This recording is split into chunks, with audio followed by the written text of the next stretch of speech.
नमस्कार दोस्तों, Sangeeta dot Rinku ji YouTube channel में आप सभी का स्वागत है। मैं एक नई और सच्ची घटना के साथ एक बार फिर आप सबके बीच हाजिर हूँ। आज की जो सच्ची घटना है, आप लोगों ने तो एक कहानी बहुत ज़्यादा सुनी होगी कि किस प्रकार से देवकी ने श्री कृष्ण को जन्म देती हैं और यशोदा जी पाल करके उनको बड़ा करती हैं। लेकिन मैं एक कलयुग की यशोदा की कहानी सुनाने जा रहा हूँ, जिसको सुनने के बाद आप ये सोचने पर मजबूर हो जाएंगे कि एक माँ एक अपने बेटा के साथ इतनी बड़ी घटना को अंजाम कैसे दे सकती है। ये कहानी है उत्तर प्रदेश का एक ज़िला है आगरा, और उसी आगरा में एक गांव लगता है, एक मोहल्ला जिसका नाम है नयापुर, और ये पिनाहट थाना है, इसी के अंतर्गत आता है। एक दिन एक घटना घटित होती है इस मोहल्ला में। 30 नवंबर 2024 को अचानक एक परिवार जिसकी मुखिया हैं करण सिंह और उनकी पत्नी यशोदा, और इनका एक बेटा है जिसकी उम्र 8 साल है, नाम है रौनक। ये रौनक गायब हो जाता है 30 तारीख को। अब जो करण सिंह है ये मार्केट गए हुए थे, बाजार। इस दौरान जो रौनक है वो गायब हो जाता है। अब इसकी माँ जो यशोदा है ये ढूंढने लगती है, पास पड़ोस में पूछती है, कुछ बच्चों से जा कर के पूछती है, लेकिन कहीं भी कुछ पता नहीं चलता है। अब पड़ोसी भी यशोदा के साथ मिल करके पूरे गांव में रौनक को ढूंढना शुरू कर देते हैं, लेकिन रौनक का कहीं भी कुछ पता नहीं चलता है। इसी दौरान जो करण सिंह है, जो इस रौनक के पिता हैं, वो वही बाजार से घर आते हैं और उनको भी पता चलता है कि मेरा जो बेटा है 8 साल का वो मिल नहीं रहा है। वह भी काफ़ी परेशान होते हैं। इस दौरान नात रिश्तेदारों को भी सूचित किया जाता है, वो लोग भी आते हैं। सब लोग मिल करके पूरे गांव में ढूंढते हैं, सिवान में ढूंढते हैं, खेत खलिहान में ढूंढते हैं, लेकिन तो जो रौनक है उसका कहीं पता नहीं चलता है।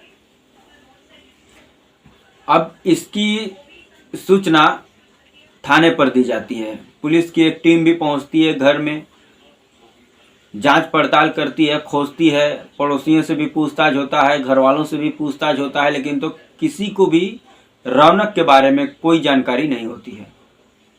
पुलिस भी बहुत ढूंढती है गांव में, खेत में, सीमान में, लेकिन तो कुछ भी पता नहीं चलता है।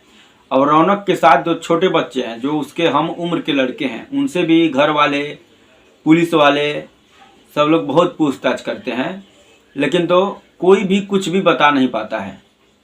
धीरे धीरे शाम होती है, अगला दिन शुरू होता है। घर वाले परेशान, पुलिस की टीम भी परेशान कि आखिर ये 8 साल का बच्चा गया तो गया कहाँ। ना कोई फिरौती का कॉल आ रहा है, ना कहीं उसका पता चल रहा है। इसी दौरान 2 दिन बीत जाता है। 2 दिन के बाद यानी 2 दिसंबर को अचानक से जो रौनक है उसकी लाश मिलती है। उसी के घर से ठीक पीछे में एक गली है, उसी गली में। अब जैसे ही उसकी लाश मिलती है, कुछ लोग देखते हैं, वो लोग आकर तुरंत खबर करते हैं रौनक के पिता करण से। अब पूरे परिवार के लोग चीखते हुए, रोते हुए उस गली के पास जब जाते हैं तो देखते हैं कि रौनक, जो उनका 8 वर्षीय बेटा है, वो मरा पड़ा हुआ है, और उसको किसी भारी चीज़ से उसके ऊपर मतलब हमला करके उसको मारा गया है। अब इसका सूचना जो है पुलिस स्टेशन में भी दी जाती है। पुलिस की एक टीम पहुंचती है। अब उस बच्चे की लाश को पुलिस अपने कस्टडी में लेती है और उसको पोस्टमार्टम के लिए भेज देती है। अब इस दौरान पूछताछ शुरू होता है घर वालों से, पड़ोसियों से, लेकिन तो किसी को कुछ भी ना ही इस घटना के बारे में पता होता है, और ना ही रौनक 2 दिन कहाँ था इसके बारे में किसी को कुछ पता होता है। पुलिस परेशान। अब इधर पुलिस अब अपने हिसाब से इस पूरे केस को हैंडल करने के लिए सोचती है। तो सबसे पहला जो काम पुलिस की टीम करती है, यह मुखबिर लगाती है। जब मुखबिर लगाती है उस गांव में, तो मुखबिरों के थ्रू पुलिस को एक खबर मिलती है। खबर ये रहती है कि जो रौनक की माँ है, जिसका नाम यशोदा है, उसी के पड़ोस में रहने वाले उसके देवर, जिसका नाम भानु सिंह है, उसके साथ जो यशोदा है उसका नाजायज संबंध है। जब इस खबर की सूचना पुलिस को मिलती है तो पुलिस का कान खड़ा हो जाता है। अब पुलिस फिर भानु सिंह और यशोदा की जो रिश्ता है उसके बारे में जब डीपली से जाती है तो कहीं न कहीं पुलिस को लगता है कि इस जो घटना घटी है इसके पीछे हो ना हो इन्हीं दोनों का हाथ है। क्योंकि यशोदा जो रहती है उसको पुलिस को पहले से ही शक होता है, क्योंकि वह कुछ ज़्यादा ही रोने की नाटक करती है। हालांकि वो माँ है बच्चे की, रोना और परेशान होना लाजमी है, लेकिन हद से भी ज़्यादा अगर किसी इंसान नाटक करे तो भी पकड़ में आ जाता है। पुलिस को शक तो पहले से था, लेकिन जैसे ही इस संबंध के बारे में पता चला पुलिस की टीम सबसे पहले भानु सिंह को उठाती है। भानु सिंह को उठा करके पुलिस स्टेशन लेकर जाती है और उससे पूछताछ करती है। भानु सिंह कुछ भी नहीं बताता है और पुलिस को गोल गोल घुमाता है। उसके बाद अलग से पूछताछ जो यशोदा है उससे उठा करके करती है और दोनों का जो बयान होता है उसमें डिफरेंस होता है। अब फिर पुलिस अपने दिमाग से खेलती है उन दोनों के साथ और यशोदा से बोलती है कि भानु सिंह बोल रहा है कि तुमने मारी हो अपने बेटे को, और भानु सिंह से पुलिस बोलती है कि यशोदा बोली है कि तुमने मारे उसको, बेटे को। अब जब दोनों को पुलिस फंसाती है तो एक दूसरे पर दोनों इल्जाम लगाते हुए इस पूरे हत्याकांड की जो कहानी है उसको पुलिस के सामने रख देते हैं। तो ये दोनों मिलकर के एक कहानी सुनाते हैं। कहानी ये है कि ये दोनों के बीच में नाजायज संबंध था और कई वर्षों से था। जो रौनक है उसके पिता जो करण सिंह है वो सूरत में काम करते हैं। तो इस दौरान जो यशोदा है वो अपने 8 वर्षीय बेटा रौनक के साथ घर पर अकेली रहती थी। इसी दौरान उसका संबंध बन जाता है भानु सिंह से, और ये दोनों चूंकि ये अकेली घर पर रहती थी अपने बेटे के साथ, तो बेटा भी जब स्कूल चला जाता था या बच्चों के साथ खेलने चला जाता था तो ये दोनों आकर के, जो भानु सिंह है वो आकर के यशोदा के घर में ही अपना जो भी मिलना होता था, बैठना होता था, करते थे सब। अब 29 नवंबर को ये दोनों आपत्तिजनक की स्थिति में रौनक इन लोगों को देख लेता है। अब इससे और इसी दौरान जो है कि सूरत से करण सिंह भी घर आया हुआ था।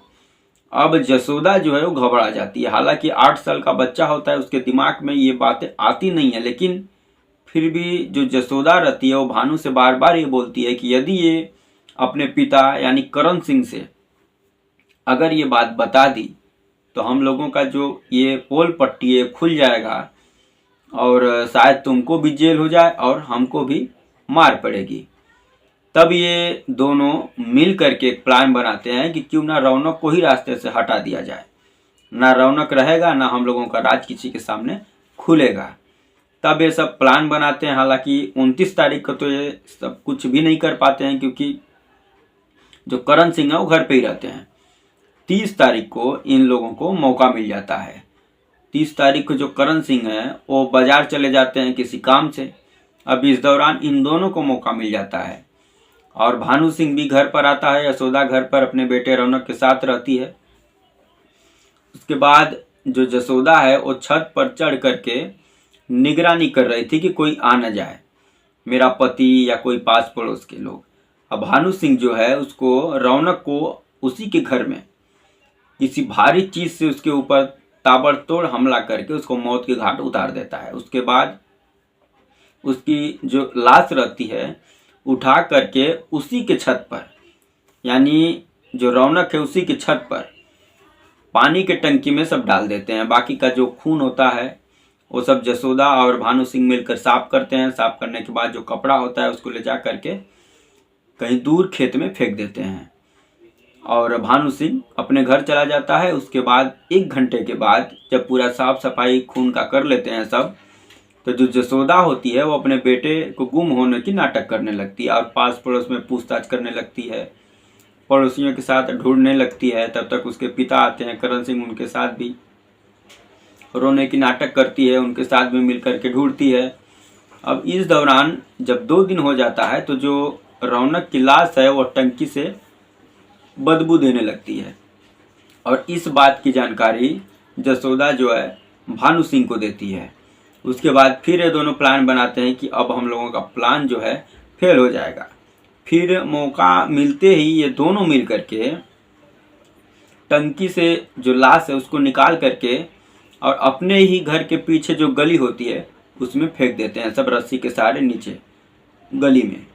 और उसके बाद भानु सिंह अपने घर, जसोदा अपने घर, रोने की नाटक, कोई फिर बच्चे को खोजने की नाटक करती है। इसी दौरान किसी पड़ोसी को वह बच्चा दिख जाता है उस गली में और उसके बाद खबर इन लोगों को दी जाती है, उसके बाद पुलिस की टीम को दी जाती है, फिर पुलिस की टीम आती है और इस प्रकार से बच्चा जो है मिलता है।